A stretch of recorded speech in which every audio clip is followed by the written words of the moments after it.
দিনভর অপেক্ষার পর অবশেষে বিকেল ৩টায় গ্যাসের দেখা মিলেছে রান্নার চুলায় আগুন। রাজধানী ঢাকার ঘনবসতি মুগদা এলাকার এই বাসায় গ্যাসের চুলার চাপ এতটাই কম যে ১ ঘন্টার চেষ্টায় ভাতের পানি গরম করতে পারেনি এই গৃহিণী। গ্যাস জ্বালানোর চেষ্টা করছিলেন, আসলে একটু বলবেন আসলে এই গ্যাস সংকটটা আপনাদের কতদিন থেকে হয়? আমরা গ্যাসের জন্য আজকে কত বছর ধরে গ্যাসের জন্য অনেক কষ্ট করতেছি। এরকমও দিন যায় সারাদিন গ্যাস আসে না, ২ দিন ৩ দিন পরও সময়তে আইছে।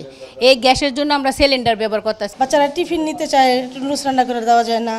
আমরা অনেক সংকটে গ্যাসের রান্না করি, সারা রাত্র জেগে জেগে রান্না করি। ১টা বাজে গ্যাস আসে, তখন থেকে রান্না করা শুরু করি। থাকে আপনার ৬টা বাজেও না, ৫:৩০ দিকে আবার আপনার একদম মোমবাতির মতন এরকম হয়ে যায়। মগবাজার, খিলগাঁও, বাসাবো, যাত্রাবাড়ি, উত্তর এবং দক্ষিণ খান এবং এর পার্শ্ববর্তী এলাকা সহ নগরীর অনেক এলাকাতেই দেখা মেলে এমন দুর্ভোগের চিত্র।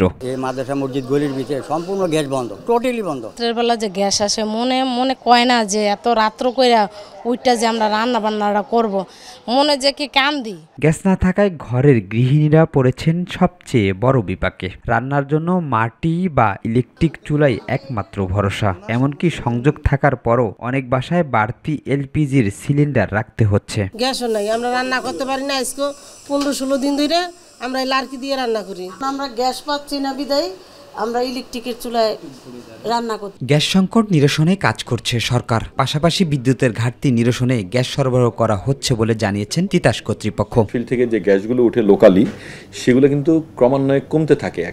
একটা রিজার্ভারের কিন্তু পরিমাণটা কমে। আমাদের 1800 মিলিয়ন থেকে 1900 মিলিয়ন গ্যাস আমার পার ডে দিতে হয়, গণফুড গ্যাস। এখন আমরা কিন্তু পাচ্ছি মাত্র 1500 থেকে 1550 এই রেঞ্জের ভিতরে, যার দরুন আমার খেয়াল করে দেখবেন 350 থেকে 400 মিলিয়ন গ্যাসের একটা ঘাটতি আছে। সরবরাহ বাড়ানোর চেষ্টা করছে সরকারের প্রায়োরিটি প্রজেক্টে কিন্তু আমাকে গ্যাস দিতে হচ্ছে, এটা কিন্তু কম্পালসারি আমাকে বলে দিচ্ছে এত দিতে হবে। বিদ্যুৎকে এই মুহূর্তে আমরা একটু বেশি গ্যাস দিচ্ছি, যার দরুন ঢাকায় একটু এটার ইফেক্টটা পড়েছে। নগরবাসী চান এ সমস্যার সমাধান। শিমুল খান, মাই টিভি, ঢাকা।